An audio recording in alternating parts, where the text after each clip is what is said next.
Thank you. That is me on the drums back in 2002. This is Rick, your host for the Rixican Show. I wanted to start today's podcast. I'll try not to get too emotional about this, but today I looked up someone on Facebook that is no longer with us, Sergeant Raz. And I don't know why I looked, but I was curious 8 years ago. And the little slogan above her name was, if I want it, I work for it.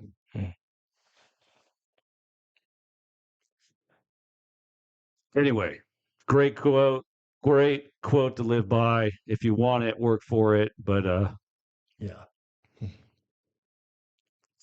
you're not forgotten. Amen. Anyway, just wanted to throw that in there. Today, we're going to Ripple for lunch to get some They're under attack, aren't they? roasted chicken. Roasted. I don't know if you've heard this or not, but if you look at their menu, the roasted part has been blacked out because Redacted. there's a big dog in town that doesn't want them using that term, or it's trademarked or something. I don't know. I'm going to find out. But in the meantime, I'm going to go down there and support my competitor and get some roasted chicken today. So anyone listening, Ripple, we love you. yeah, we support you. I don't like when the little guys get pushed around. Today we have Sean Salas on the show, and he posted something on social media this week. How do you pour your milk? What's the deal with this? What's going on there? I mean, it's just one of those things. How do you prepare your cereal? Like everybody else does. I put cereal in there and I pour the milk till I see it. There could be some people who pour their milk first to get that perfect, amount. Who? Do you do that? I really don't. They have institutions of people that No, do that. So, It's like the toilet paper thing we're talking about. Yeah. I don't really care if it's over or under. I make a big deal about being over just to make a big deal of it. I'm just glad it's there. I think it helps increase the algorithm on Facebook.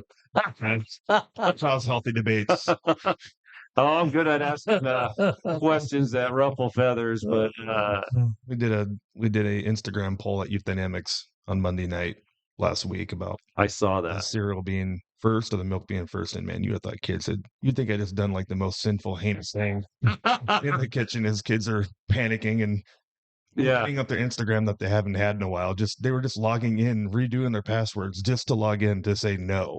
Yeah. Mom, take me to my therapist.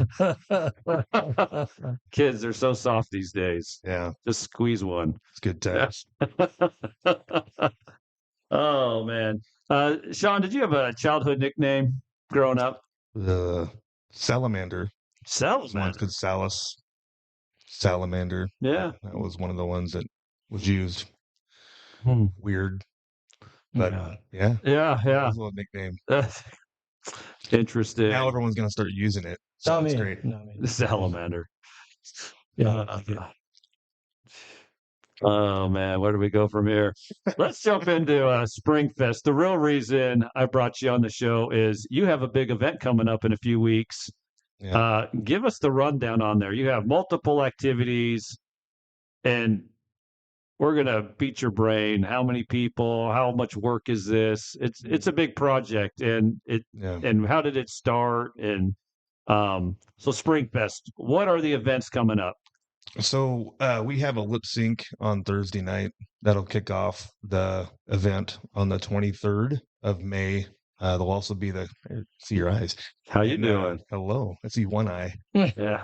Cyclops. Yeah. But the carnival kicks off that night too with a buddy night. So it's buy one ticket, get one free. Those are on sale right now. Yeah.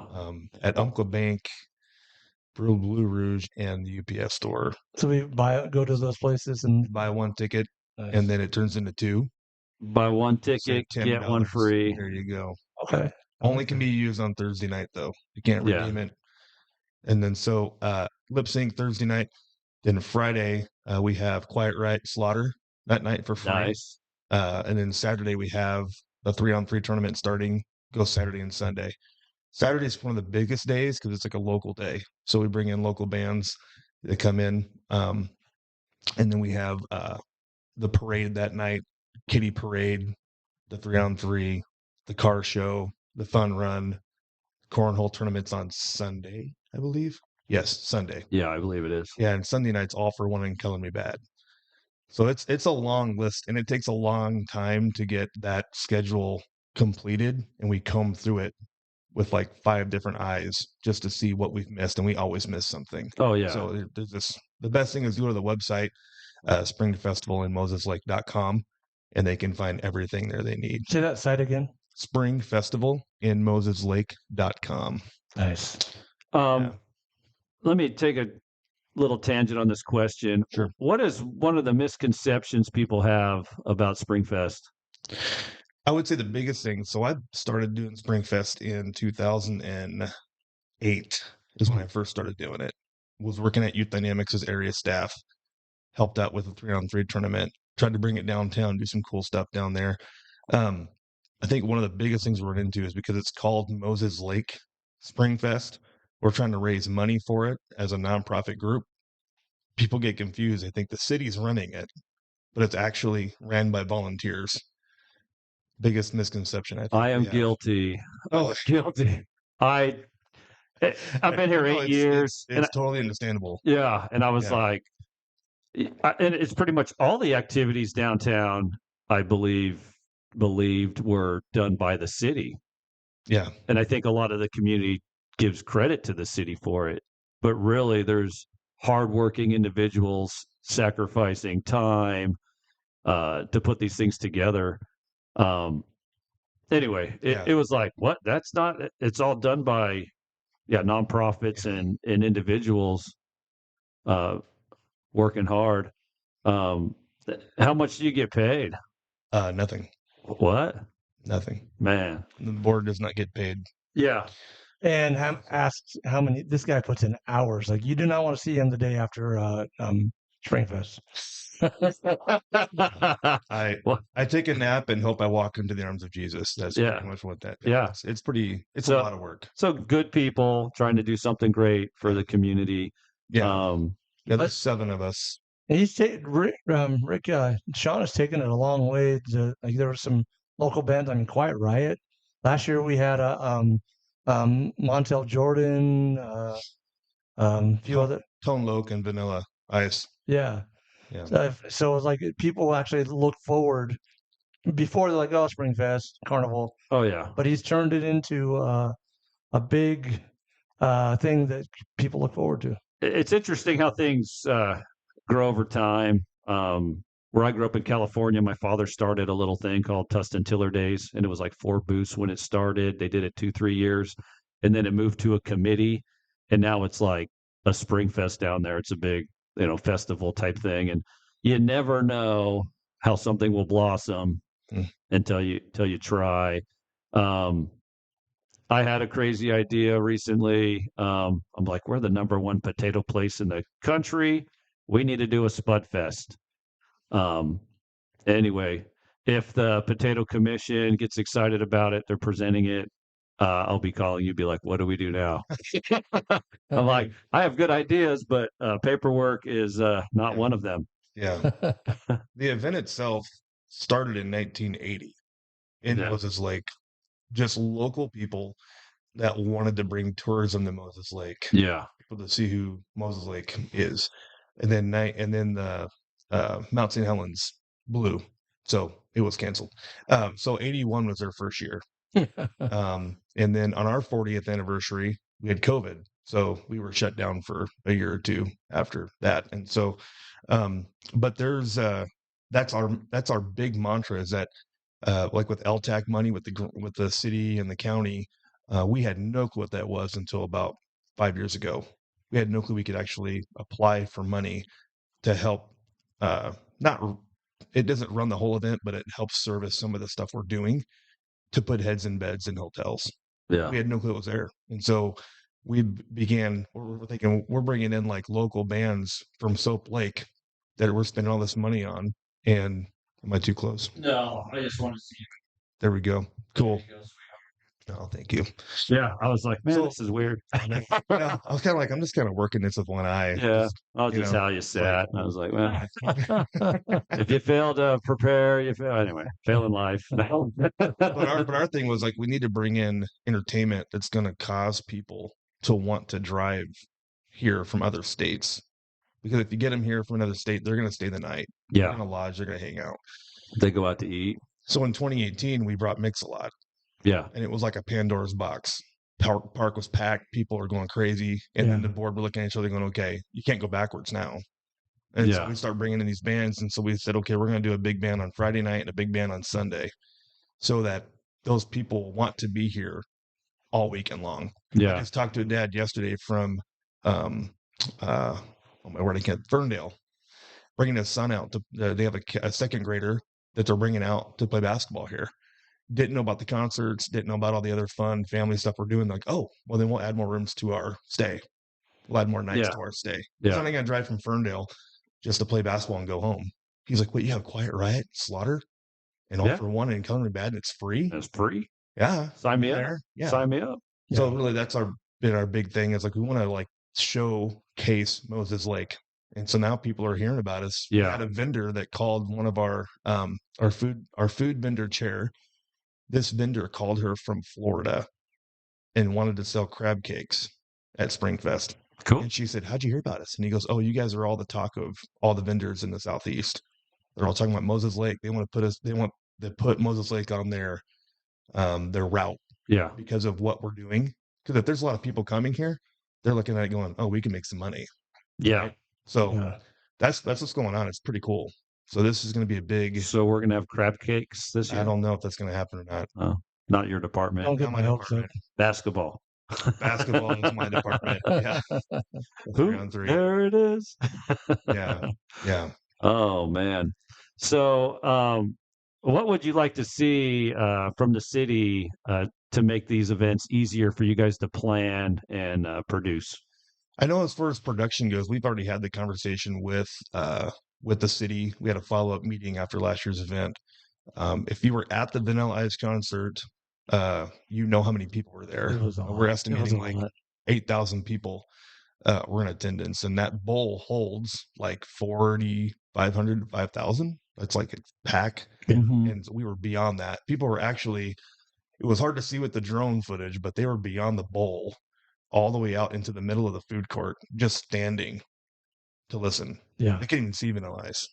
Yeah. That's how packed it was. So we've had some conversations of what it would look like in the near future, hopefully in the next few years, to actually knock down the amphitheater completely, that whole setup, Yeah. and move it like to the south about maybe 30, 40 yards and centralize it to the park. And then you'd Yeah. be able to like grade that bowl out more, kind of like the gorge. Yeah. Yeah. You increase your Capacity, view and your yeah. capacity. Yeah. I like it. I like it. I've well, Donnie and I, we've looked at properties and to do like a mini gorge, like what can hold 5,000, what could hold 10,000 people. Because I think a place like that would be cool. Yeah.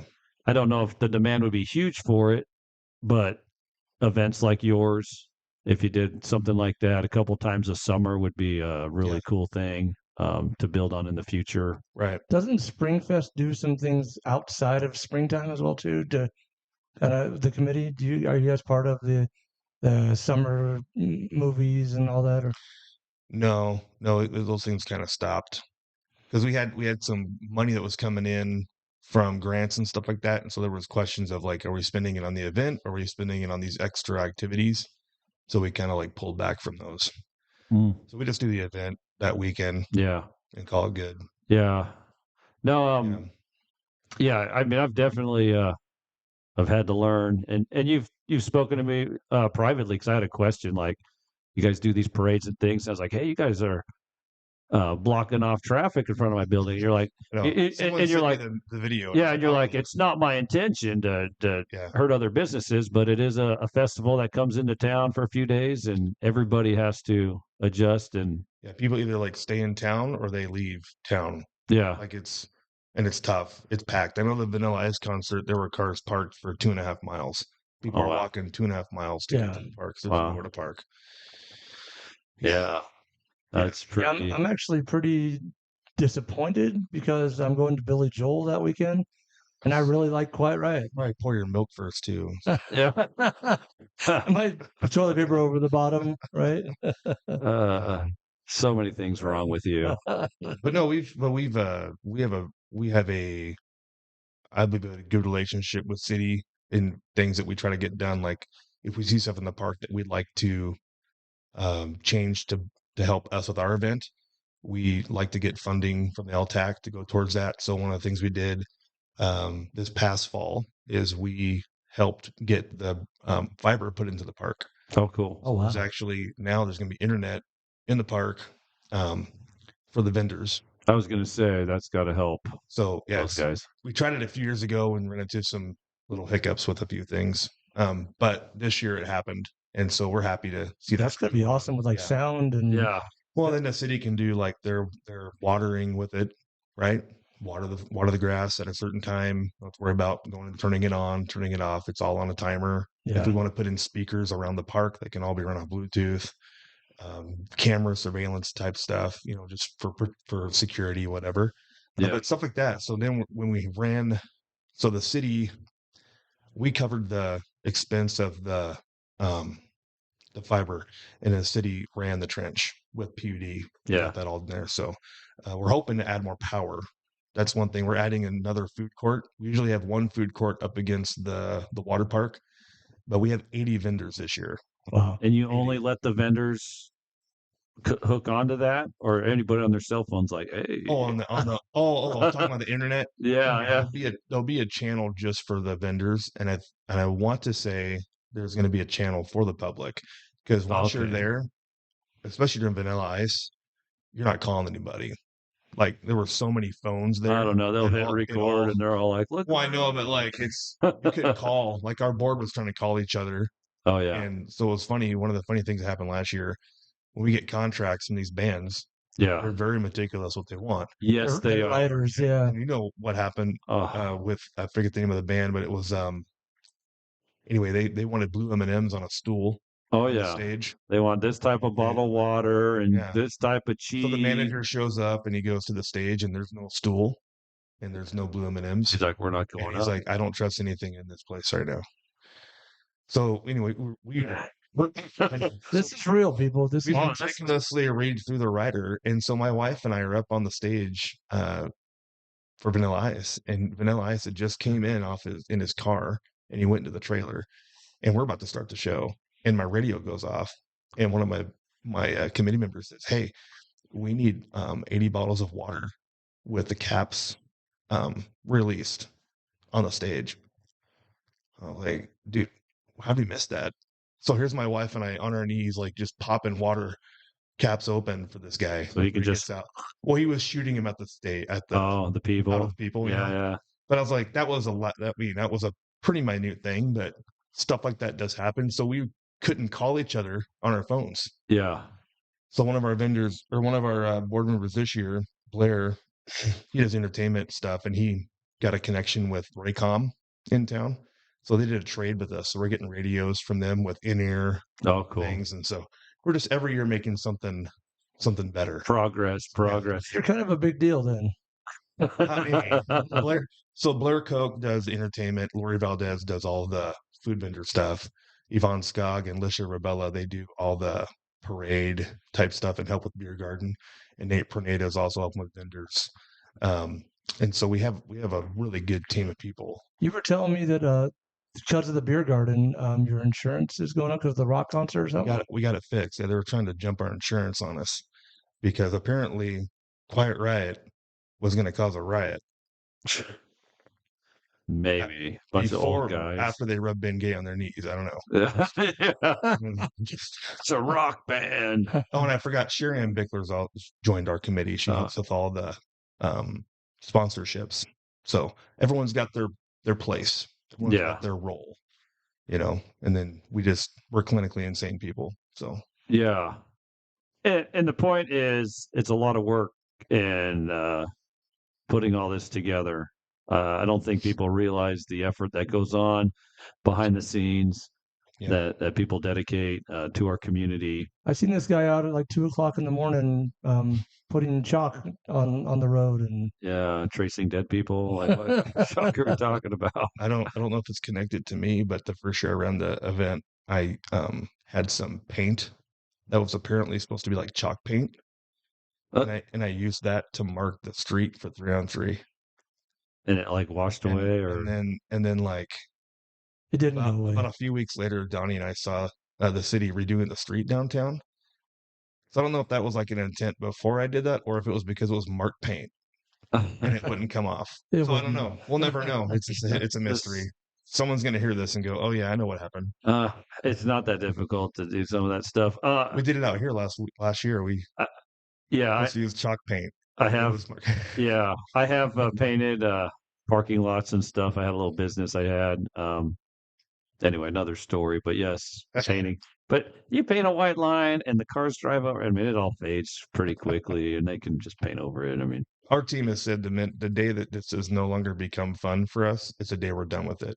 yeah, Because one of our mottos is bring on the fun. yeah, Like we literally want kids to come and have a good time. But one of the things that I know they just had a meeting at the school district about the gang thing. Mhm. We get a lot of that. With Spring Fest, we get a lot of, you said misnomers, whatever. We do have things that happen at the carnival side, and the police are on. We have a lot of cops on property, but But you're dealing with the general public. People come, there's always going to be yeah, kids doing something. It's not even necessarily gang related, just kids Yeah. being kids and they kind of group. And so one of the things I do is I just said, you know what, these kids are not going to do this stuff in the daylight. They do no, it. They do it in the dark. They're pansies. They don't. They don't want to do this stuff in the daylight. yeah, So we got like extra United Rentals lights, and we put them all. We put one on the corner of Dogwood and Third, and we put one down on the edge by the water park. And I just turn those on at like 5-6 o'clock and let them shine all night because they're not gonna do stuff. It's gonna yeah. decrease that opportunity. But I got to give a shout out to our police department because I know they're going to be on full force this year, and the Grant County sheriffs are also going to be there too. So there will be a lot of police presence at the event this year. So if you do bad stuff, don't. Go away. I know one year it was like there were some kids, little gang member guys hanging out at the carnival, being all thuggish, Yeah. and I got on a golf cart and I just followed them around for like 30 minutes in my golf cart, sipping on a drink, and I would just roll up and they'd turn around and I'd stop. And they'd start walking again, and I'd follow them again. I'd stop, and then they just left the park. I just made it uncomfortable. I was like, "Yeah, you're not going to be here doing whatever you think you're doing." The pack mentality, and you start getting 4 friends together, 5, 10, 8, 20 groups of kids, and I would say the odds of things escalating would go up just by the size of the group. Yeah. 2, 3 kids by themselves aren't going to cause too much trouble usually, Yeah, in my opinion. But kids will be kids. I mean, there was a time in my life where we were breaking into Disneyland. And that was a fun moment in my life. Bunch of high school kids, and I lived like 5 minutes away from Disneyland, so we get these season passes. And anyway, but one night we're like, "Hey, we're gonna climb that fence," and but He had season passes. the Disneyland police were on us fast. Hey, talking about the 3-on-3, how wide do you spread? How many teams do you bring in usually? we used to do it downtown. We did it on Third Ave. because Yeah. my whole intent was like kind of hoop fest mentality, like, and then we had businesses complaining about people using their bathroom or balls are hitting my building or whatever. I mean, so we kind of tried to work with it for a few years, and I was like, man, this is getting really annoying. Like, here I am bringing like 5,000 people downtown that I don't think downtown normally gets that many people on one weekend. Just because they're not buying anything from your store initially doesn't mean they won't come back. So when 2019, we made a move and we took the whole event down by Frontier. Yeah, I Moved think it from that's where I saw it on and then COVID hit. We were Dogwood. down for 2 days, and then so last year we moved it to the park, into the tennis courts, Hmm. which is where it used to be when I was a kid. When we had 3-on-3 as a kid. Yeah. Here. I didn't want to put it there. I detested that. I was like, that's a bad idea. Let's do something different.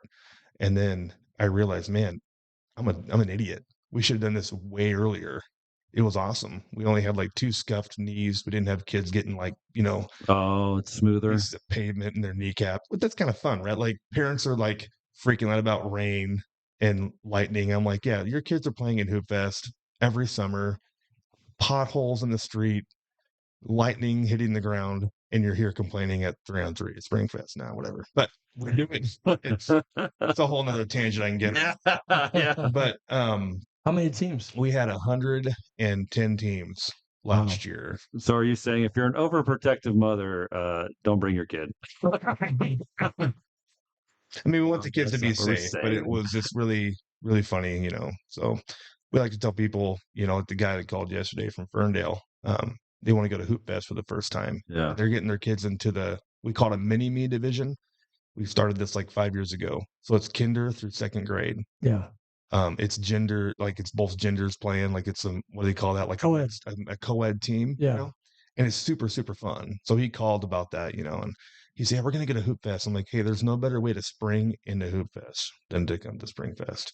So that's Nice. spring into Hoop Fest. Co-ed, that sounds sinful. It's Man. cute. They get their own little shirts and they play on a shorter hoop. All the hoops we have are like they have at Hoop Fest. So Yeah. we don't have like, the hoops at the end of a driveway. In the beginning, you did though. We were borrowing hoops from anyone Yes. we could. You're at Pelican Point with a release waiver, borrowing hoops from people, Hey, kids on a trailer and a tie down, and just starting from scratch. but that's how it starts. Like you said though, like if you what was the quote you said at the beginning? If you want it, Work for it. I'll work for it. And Now they have a place they store it all. It's great. They have logos on the basketball hoops. Yeah, we're always borrowing trucks from people to move stuff, and we bought some really big trailers, and I'm like, so we're just going to keep borrowing trucks. So we finally bought a truck and had it wrapped, and so we're actually going through a rebranding process right now. I think that's a great we'll have idea. a whole new logo next year. It's going to be Spring Festival in Moses Lake, to kind of get away from that whole like Moses Lake in front of it, Yeah. so people know it's not. Will somehow my face be incorporated in that logo at all? Oh, maybe Bob For the Ross. right price. Bob Ross might be in there somewhere. Happy little mistakes. Yeah. Funny face. You just called me a Yeah. mistake. Oh wow. With any event, and I think you kind of touched on the chaos. But there's a big event, and I could see a lot of chaos, like you say, missing bottle caps for Vanilla Ice. Shame on you. I know, it's terrible. Simple. Has there been like a specific moment where you're like, the chaos is caught up to you, and you're like, what do you do? Start throwing money at the problem, or? No, I think it's just one of those things where everyone's got to have everyone has their spot that they're in charge of, Yeah. but we have a lot of overlap too. Yes. So like we have meetings and stuff like that as a team, but I'll send a text out. It's like, hey, I'm feeling a little overwhelmed right now. Can we have a I across the T lunch this week? And they're like, yeah, let's do it. And whoever can make it. And we sit and what about this? What about that? You have to make sure you have, 1 year we had Sawyer Brown, 2019. And I was over putting hoops together at Frontier. And I get a phone call from one of the ladies on my board who got a phone call from Sawyer Brown's manager, who had gotten a phone call from the production company that we were supposed to schedule pigtails to get plugged into the stage so that they could plug into the city's main power box for all the juice they're going to pull for the bands. You know what I knew about pigtails? Nothing. They were on the tail of a pig. I don't know what pigtails are. So here we are, and we have to get it done like today. Like they have to be able to pull the power like today. Yeah. So now we know that. Okay, So we get it. I just made a phone call to Ace Electric. Hey, can we schedule a time to have you guys come down on the 22nd and meet with our sound company? We use Cascade Sound out of Salem, Oregon. Yeah. These guys do an amazing job. They come down on that Tuesday before, start setting up all the sound, and we bring in like big sound. This isn't like a It's little. a good sound system, and I People- have a good sound system here at Yeah. Rick's. I got Yeah. 818s and I don't know 1615s, and Yeah. it thumps pretty good for a little thing. But yeah, they do have a big array, Yeah, and they got those got the screen in the middle. they got the subs for sound and the subs that send the shock that kind of hit you.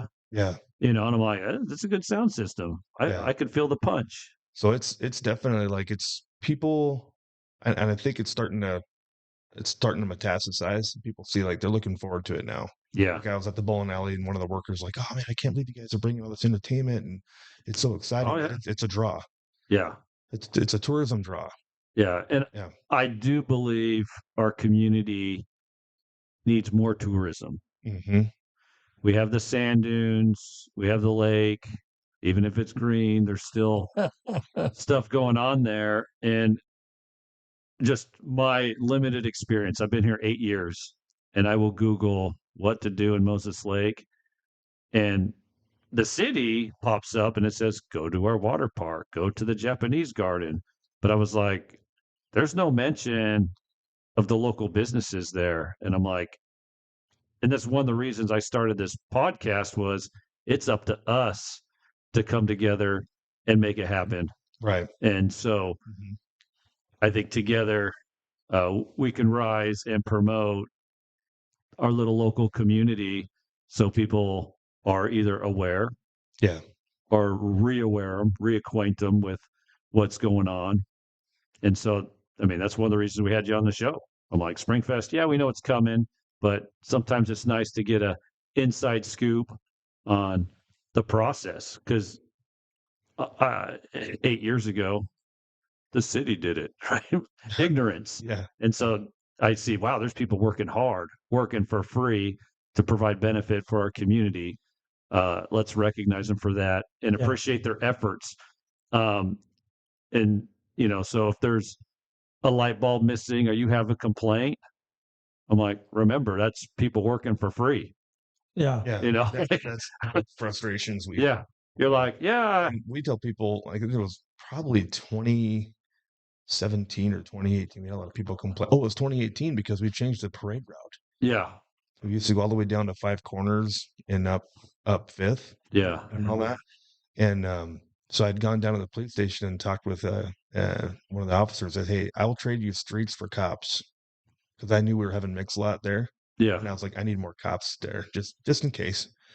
So we changed the parade route, which also made sense because Five Corners is probably the worst spot to have congestion. It's like emergency route for everything. You got Wheeler Road, Pioneer Way, all that. Yeah. Oh man, you would have thought that we had just, we took off the whole town. The people are messaging us on our Facebook, like, you guys are terrible. You're changing the parade route. This has always been like this and blah, blah, blah. And I'm like, so I talked to the community, hey, we're going to have a volunteer fair in the basement of the Smith Martin building. Yeah. And everyone's going to get a free coffee if they go around each table and have a little punch card done. And do you know how many people came to that? 10. 5. Oh, I know. 5 people came to it, but they complained online. So what I told the board was every time someone complains online, take the link that I made, copy it, and don't say anything at all. Just paste the link in there. And it was a volunteer form. Yeah. So every time, and it died down. Everyone's when they complain. Everyone's a pit bull behind the keyboard. Yeah, keyboard warriors. yeah. And so we're pretty selective who we get involved as volunteer too, because we don't want window lickers. We call them window lickers. People that'd be better off licking that window than actually doing something. So we like to get self-motivated people. Yeah. Oh man. We can give stuff to and get things done, so you don't have to go clean up the mess. Oh yeah. After. So there. Yeah. I hate to even dare say this, but maybe I'll do a military reference. So in the military, 80% are targets. 10% shouldn't be there. And that's with after you take your testing to see if you qualify. And the thought process is some people either just the way they're wired, don't contribute. Yeah. They either ask too many questions all the time and nothing gets done. But anyway, Yeah. it might be a good mom and dad, whatever, but in production, they don't contribute. 10% or 9% are actually your good warriors. And then one guy is like your Rambo. He's the guy who gets you home. And Yeah. so Are you still a youth pastor over at First Baptist? No. No, but I mean, in the church, it was a lot like that too, right? Yeah. I used to work at a church right behind you guys here. First Baptist in the corner. okay. And like 20% of people do 100% of the work, or is that kind of how it goes? It's similar in It's all just- organizations, you But know. sometimes I think it comes down to like not speaking for that church, but just within Springfest too, is like being more specific of what you're looking for. Like if you're looking for someone to help in the beer garden, if you just say, "Hey, can you help us in the beer garden?" Uh, I don't know, maybe. But if you like give them specifics and like on this day for this many hours, that's tangible. But Yeah. people are afraid they start volunteering into things and they get married to it and they can never not be involved with it. Sometimes that happens. I know. And people fear that. That's what happened with Sean and Springfest. You kind of get sucked up. And you've never been able, you're a victim. Not only am I the president, I'm a victim too. A presidential victim. But yeah. Yeah. Let's jump into youth dynamics. Sure. I don't know a lot about it other than I see the name pop up. It's a youth program. What do you do? How does it's not a local thing, right? It's a bigger thing than that. Yeah. Tell me how the whole thing is organized. So Youth Dynamics started in 1970. Paul and Connie Evans were the founders of Youth Dynamics. Paul had a big heart. He was an insurance agent and he had a big heart for youth. And so he thought, hey, maybe I could do something with this. And his wife was like, well, don't talk about it, be about it. And so he was like, well, I'll go visit kids at the high school and see if I can hang out with them, So he'd go up there and he'd go to the high school and he'd come home and his wife would say, hi, how did it go? Oh, I didn't really get to talk to anybody. She's like, why? He goes, well, I didn't get out of the car. And she's like, well, you got to get out of the car, Paul, and so he began to tell his wife, he's like, well, if my insurance company sells, we'll move forward with something with Youth Dynamics. We'll do something with it. And as all those stories go, it did sell. And so he began having ministry with kids there on the west side. And really funny, he had a root beer party or something like that, like a root beer kegger or something like that at his house. And he got every kid from the town, I believe it was Anacortes, and every kid from the town was at his house for this event. Well, the flyer did not say root beer. Root was not on the flyer. Beer getting Beer kegger. a typo is a secret to At this success. guy's house with Youth Dynamics. Yeah. And all these kids are showing up and the police are there. And it's like, it was root beer. Okay. And so, but anyway, as they were doing this ministry and community with kids, they realized there's really a really important thing of getting kids out into God's creation. We have a beautiful creation in the Northwest, rivers and hikes and mountaineering and things like that, where kids can actually discover life in Christ in that setting. And so that's what's morphed over the years with Youth Dynamics. Paul has passed on, but the Youth Dynamics in Moses Lake started because his son, Mark, came out here and wanted to start Youth Dynamics. He was driving all over Eastern Washington. They're mostly on the west side. So trying to see where God would place Youth Dynamics. And he went to the high school and he was in his car. He was looking at the school. He goes, this is it. This is the one. So he came home and told his dad, it's Moses Lake. And so Mark had come over and he had met with the city council here, because we don't want to come into a town and be like, we're here and you got to like us. Like, we want to make sure that it's something that the town wants. Yeah. Yeah. And it wasn't like the most super receptive situation with that. And so fine. Mark went back. I know. So Mark went back over to the west side. And then within a few weeks of that meeting, there was a school shooting at Frontier. Oh, yeah. And I was a kid there when that happened. And Mark was the first one they called. Yeah. And so Mark was over here and he was in place. And through that tragedy, God had something planned for Moses Lake, and that was opening up a youth center Yeah. for hurting kids that need a place to come and have a safe space to hang out and hear about God's love. There's a Bible verse that goes along with that. Causes all things to work together for good. Yeah, Romans 8:28. Yeah. Yep. So the youth center it is now, it was only half that size. We had 250 kids coming weekly in a really tiny sliver of downtown next to the old JCPenney's, which is now Smith Martin. Yeah. And then Mark was like, we got so many kids coming, we need to expand. And so he got with Harold Hochstetter and David Skog and multiple people. I'm going to probably miss some names, but there were some key people in town that he connected with, and they knocked the wall down between that building and the other building and expanded this whole new 8,000 square foot youth center downtown.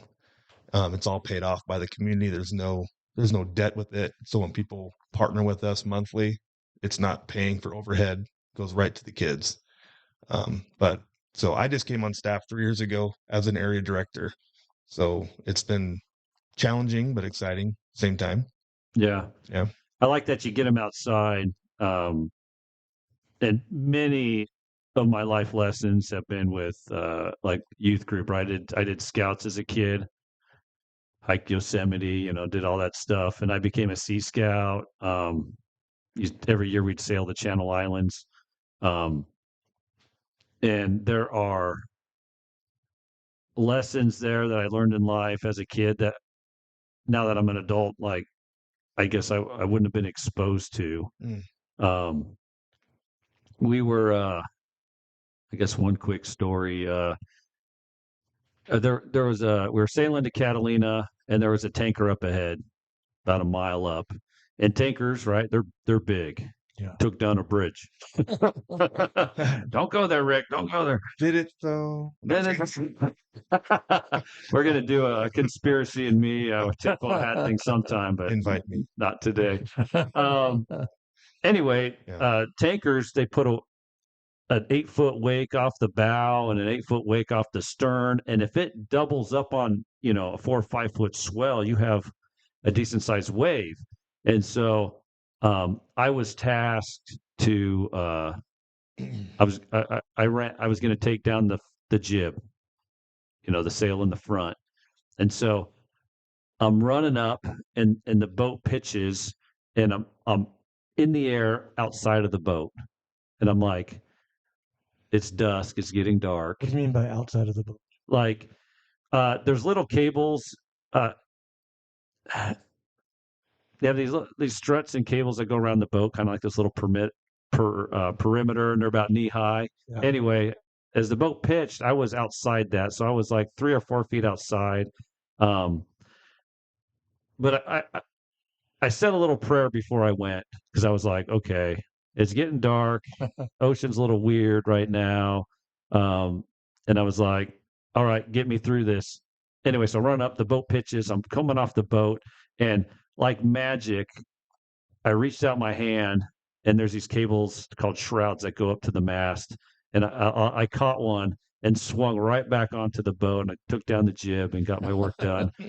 And the guy on the tiller was like, "That's incredible!" It was just magic. It just hit my hand, and I was able to clasp it like perfectly. Otherwise, it would have probably slipped out. But like, there's life lessons there. I've been in storms, and we'd come home and it's like, I can't tell my mom about this.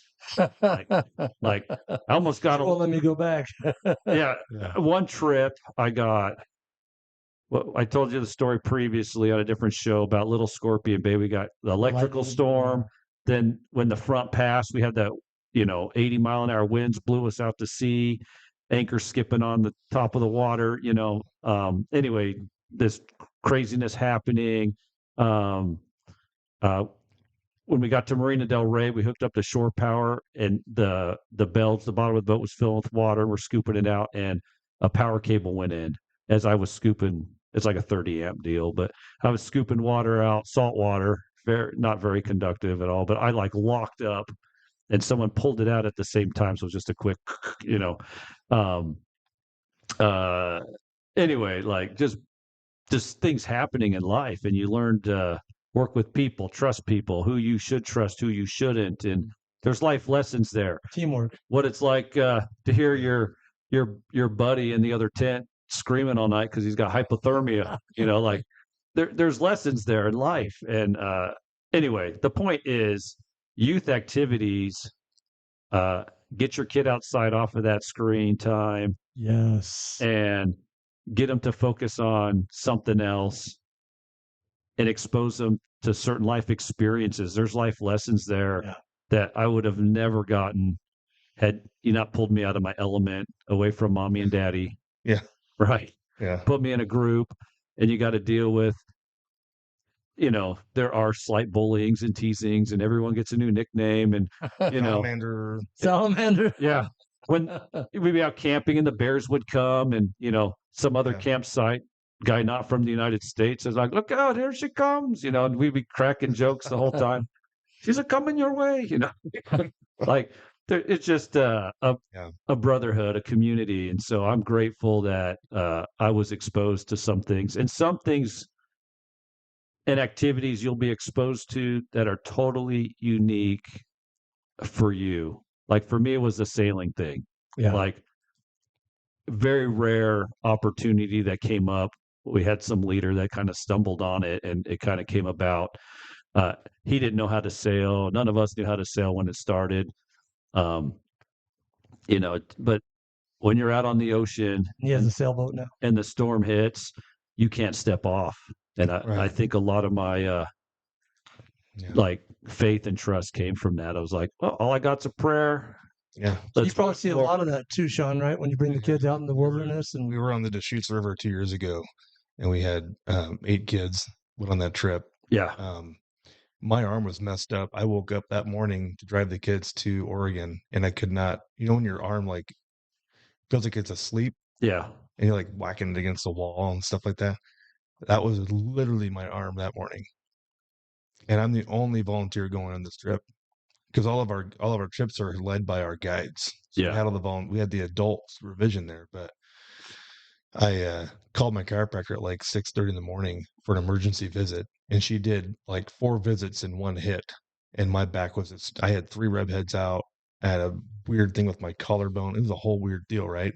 I think it was an attack of the enemy because he didn't want those kids in that trip, But we got on that trip, and I'll tell you, it was so cool running the Deschutes with those kids. Yeah. And at one point, we were coming down. It was kind of a slower part of the river, and we heard this galloping noise and some horses neighing. And we look over, and it's like they're wild horses. Like there is no farm nearby. We have like a sat phone, and that's it. Like I told the kids, you get hurt, it's horseback or helicopter. Like there's no one's getting. We're in the middle of nowhere. No one's coming to get you. No. And if they do bring in a helicopter, you're hurting for a while. Yes. There's no quick run to the hospital. Right. And so, but yeah, that trip was, and I have kids that were on that trip that today still talk about it.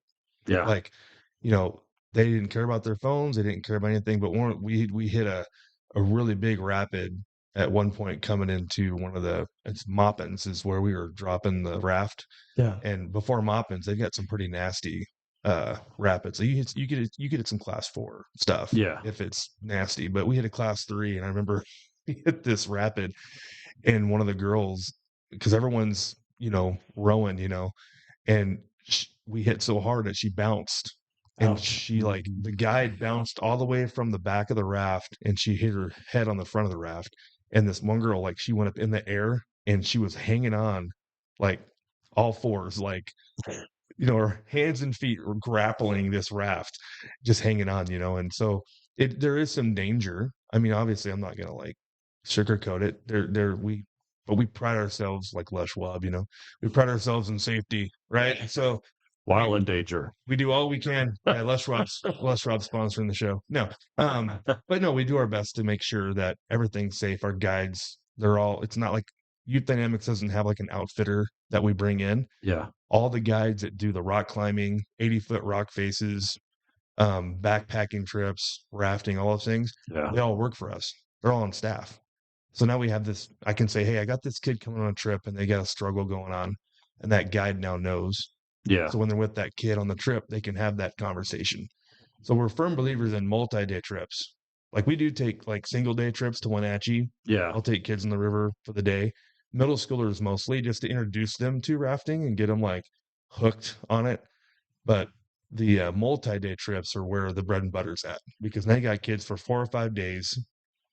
They're at they have nowhere else to go. They don't Barriers have to a go. house. Speaking of Wenatchee, have you done that little lazy river? I call it a lazy river. What's that? There's a park right there on the river, has a little bridge. Yeah. You know, park I'm talking about. Got some fancy name. Home Park or something like that. So when No, you're coming into you Wenatchee, coming into Wenatchee. Anyway, Yeah. it's on the river. There's a I haven't park done that's it. kind of a little harbor, a little finger, and a little bridge. Anyway, um, you paddleboard up that like a mile, and then there's a little inlet. There's a couple Mm. fake inlets, and then it's like this tiny little lazy river, and there's blackberries you can pick. Oh, never done that.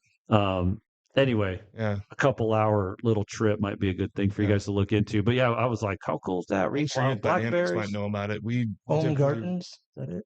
No, I don't know what that spot's called, but the park was called something. Now the know. hidden gem is going to be open to the world, and it's no longer going to be accepted. Yeah. But it's cool. But you got to wait, make sure the water's high enough. If it gets too low, then the lazy river part doesn't work. But it moves like 1 mile an hour, Oh wow. just cruising in there, and you've got this. I know we had one of those like on the Deschutes. The Boy Scouts had like a little property there that they let us borrow when we can stop and camp out Yeah.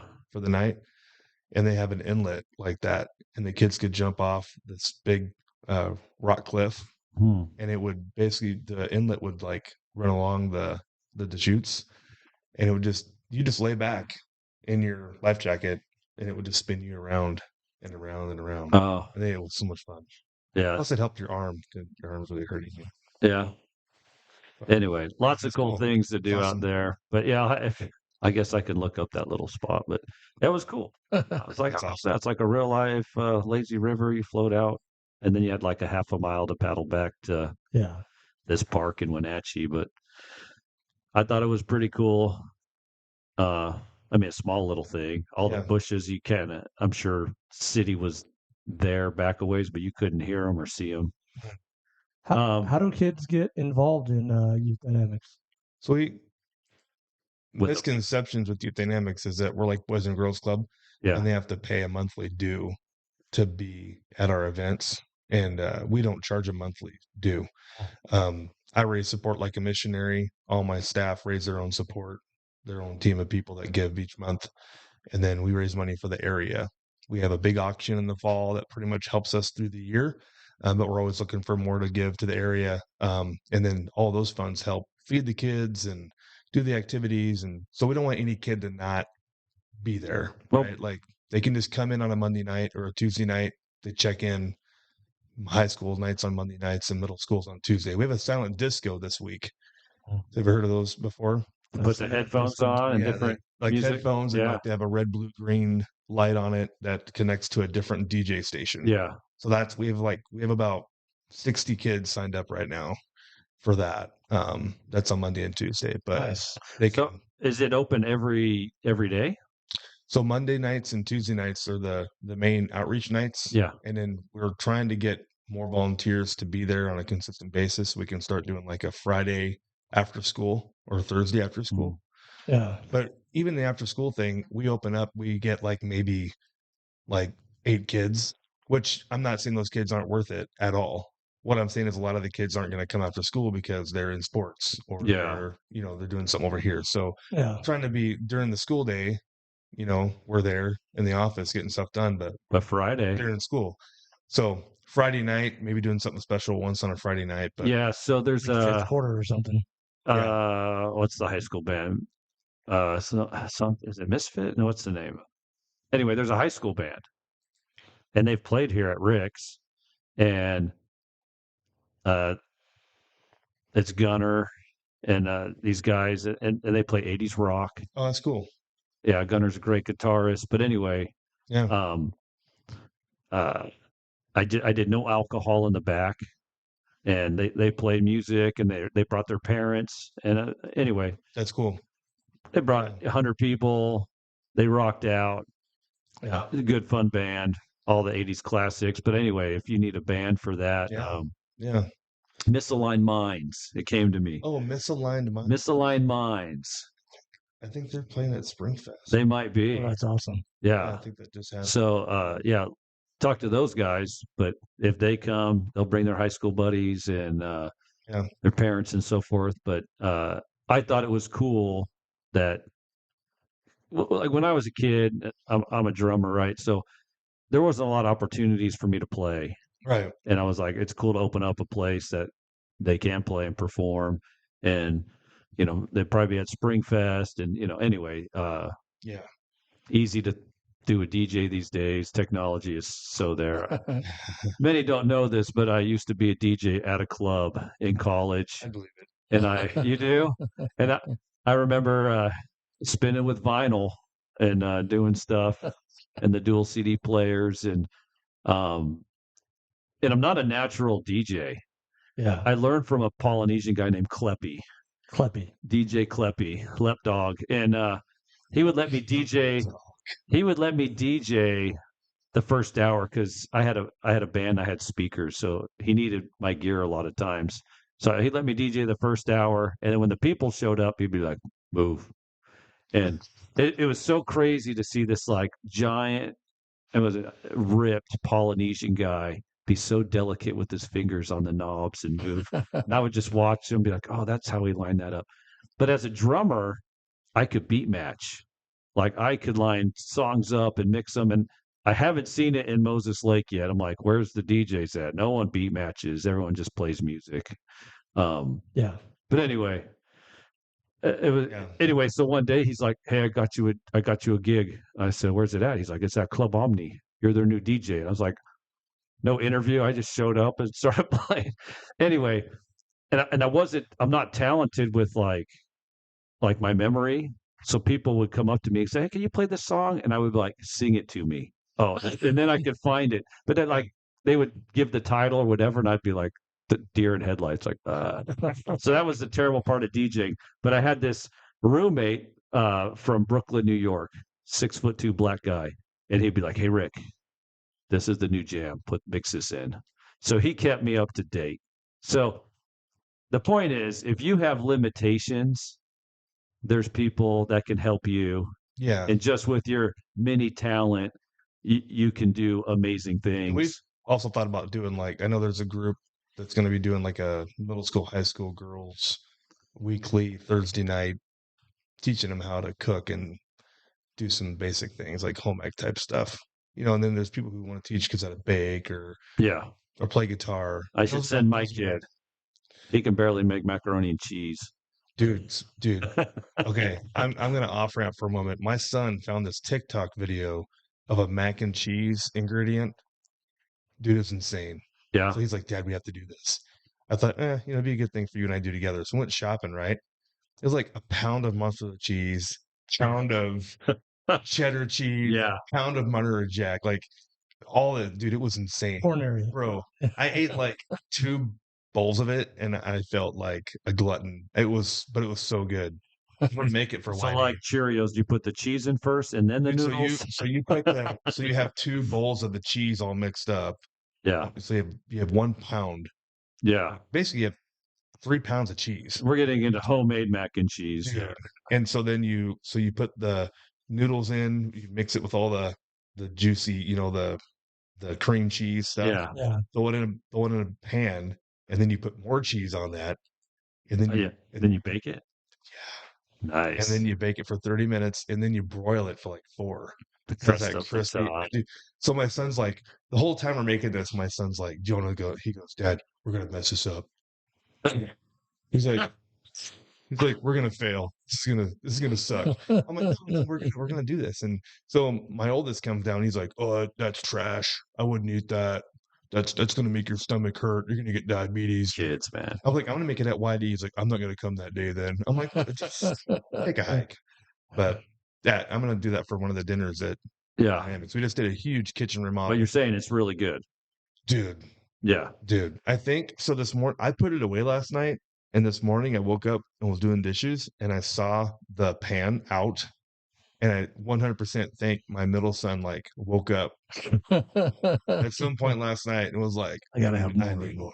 So, so one thing, yeah, the one that crying about it, that sucks. Probably at home I want diarrhea more. right now.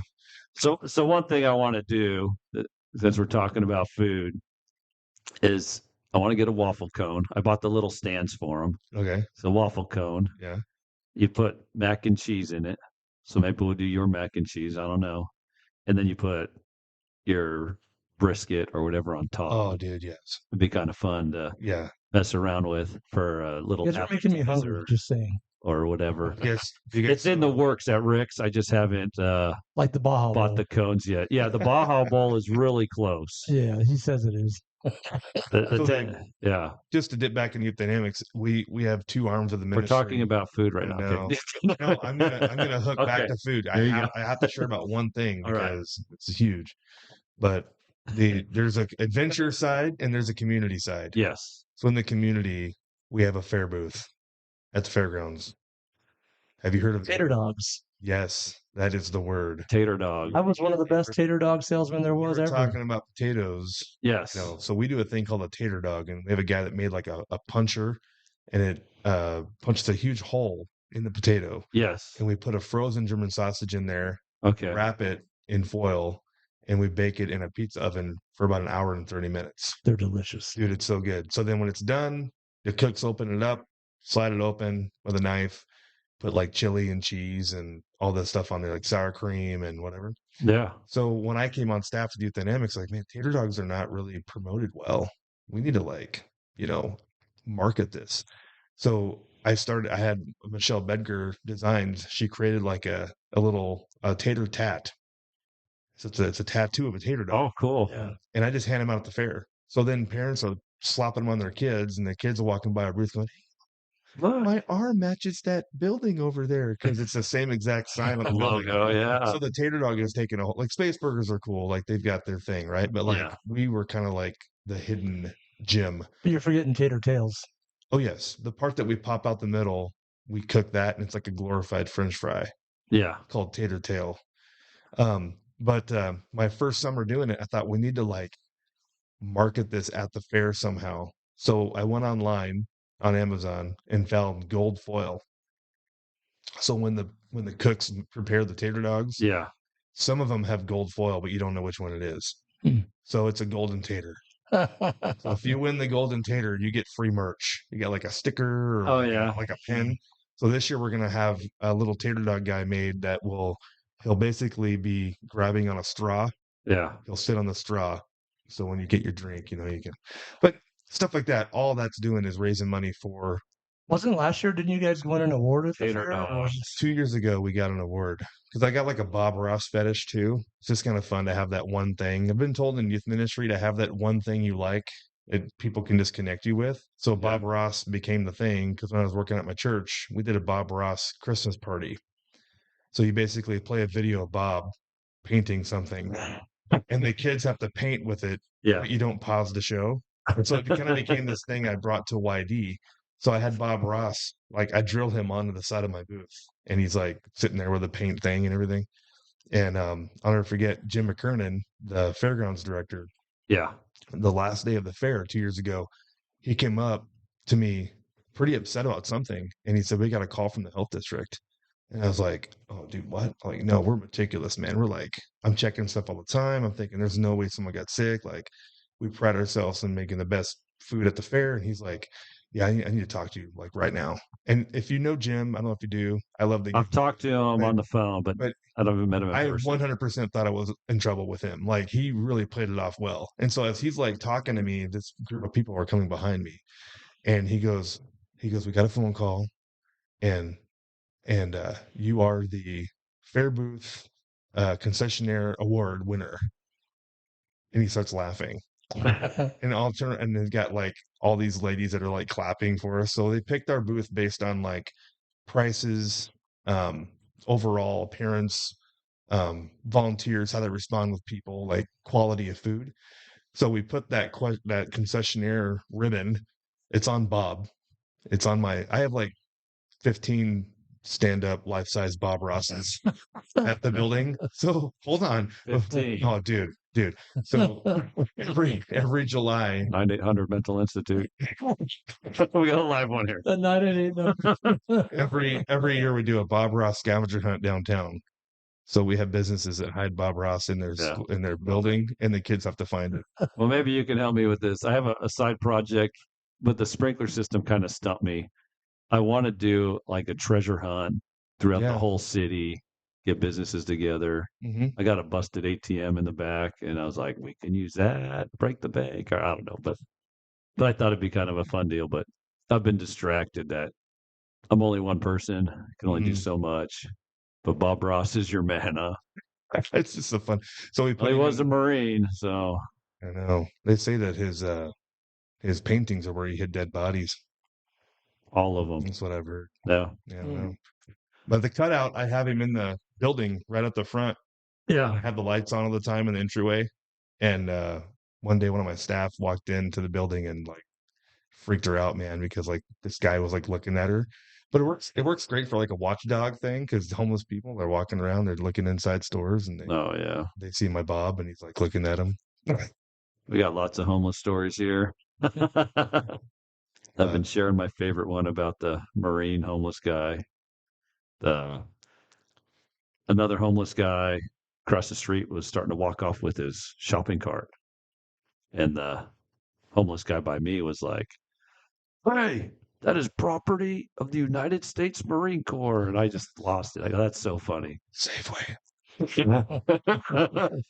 The Safeway Corps. Was it a Safeway card? It was too, Oh. it was, I mean, this is like 1 in the morning. Gosh. The property of the United States Marine Corps. I was just like, oh my gosh. But Yeah. it did, a lot of veterans are homeless. And so it kind of was, Yeah. My dad's a Vietnam vet. it was comical yet sad, to see that. But it just cracked me up. And then they Yeah. started chasing each other. And I don't know where he hid the body. So, Yeah. so. Well, we covered a lot of things. Springfest coming up. We have several events. Youth Dynamics, great opportunity for kids. Is there what age does it begin with? 6th grade through 12th grade. So So they're junior like, high, pretty much, middle school. high school. And you break them up, or you keep them Yeah. all together? We break them up. Yeah, We do a merge night. Like Yeah. once in a while, we'll do them all together. yeah. And it's controlled chaos. You separate boys and girls, keep everything together. all the Yeah, okay. they say one middle school boy is worth 3 high schoolers. Yeah. Yeah, we keep them separate. We only have 4 more weeks left, and then we'll have like an end of the year luau, and then we take a break until school's out. Bring kids back in the Yeah. summer. So good for getting your kid off the screen and socializing them. Yeah. Yeah, I was thinking that when you were talking about the screen thing, we did a middle school winter camp. We have a 158-acre ranch, Stonewater. It's up in Leavenworth. Yeah. That Youth Dynamics owns. It's a whole God story where a guy basically just donated it to the ministry. It's amazing. Oh, cool. So we have horses up there, and it's just a beautiful in the Cascade Mountains. It's awesome. So hold on. For my doomsday preps, where's this located at? Horses. Doomsday prep. Oh, yeah, horses. There's water on the property. I could already see it all. So it's a great spot, and that's our adventure base for Washington. It's close to the Cabins on water. it. You can rent retreats there. Oh. Do that. Like go Rick retreat. Rick treat. The Rick Retreat. retreat. Yeah. Well, there was a girl we had a middle school winter camp, and we don't give kids access to the Wi-Fi. Yeah. We That's took awesome. we took an old Nintendo up there, like just a whole NES, and played with them. It was awesome. Yeah. Like, how do we save it? I'm like, you don't save progress on a Super Mario Wow. Brothers, man. This girl's walking around with her phone, and she was like up in the chalet, and she's walking around, and she's finding a signal, and she's like, I think I found it. And I'm like watching her, and she's like up against the wall, and she's like rubbing it on the wall, like kind of like you're like a stud finder. And she's like, I think the router's in the other side of this room. And it really was. It's hilarious. She And had that's how hungry she was to be online. I was like, that's fine. it's like, Yeah, fine. I need a piece of bread. Interesting. Yeah. Well, But they need a break from that once in a while. another fun fact about Rick. That's you, right? That's me. Is it you? I do have a few weird skills. I can track people, and I have taught classes on it. The last one I did, the the militia was like, "Yeah, we're into that," but footprints tracking. It's a You know where Bigfoot is? oh, absolutely. No, I don't. I Oh. never tracked him, but in the military, um, actually, I was first introduced to it through a mercenary, Doug Huffman, and then I've also been trained by Kevin Reeve, who passed away last year. But that's what these guys did. So Doug Huffman is his nickname is the 3 week man, and back in Desert Storm with the 52 most wanted deck of cards, uh, he would get dropped off, and then in 2 3 weeks they get a call, bring the helicopter, and he'd have one of those guys hogtied. And so before we had Wow. drones, footprints, like it's based off the Apache Indians anyway. Yeah. I know some of those skills and trades and how to disappear and all that stuff. So anyway, the youth might, if you ever need some crazy lesson, we just need some dirt and a broom, It's Moses Lake. There's plenty of plenty of dirt, the set tracks, and then booby traps. And how far do you want to go? Bob Ross cutouts. There's probably some things I probably couldn't teach them. They're like, "Oh, we're doing this thing," and "Oh, Rick's no, can't go." Oh man, there's like crazy stuff. Anyway, I probably shouldn't. But yeah, but to teach them how to hunt, and Track. and if you can track a human being with intelligence, then an animal is instinctual, right? So, like, and if the class goes far enough, I can teach you how to not leave a print at all.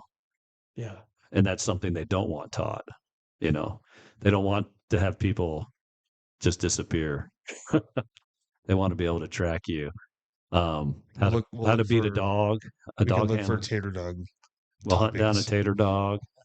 Yeah. But anyway, it's a weird Yeah. skill that I picked up, and I have taught a little bit of it.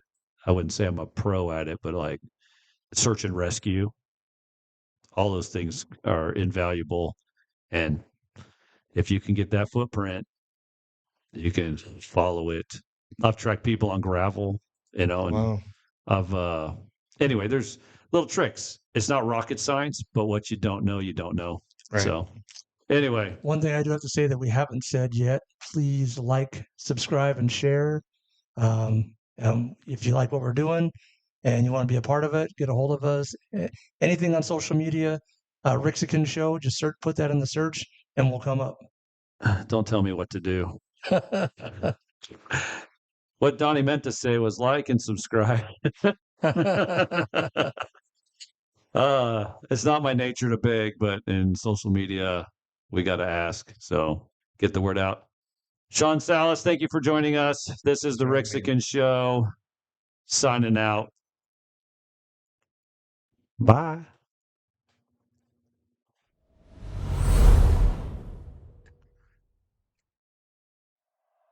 No, there's one of the booby traps.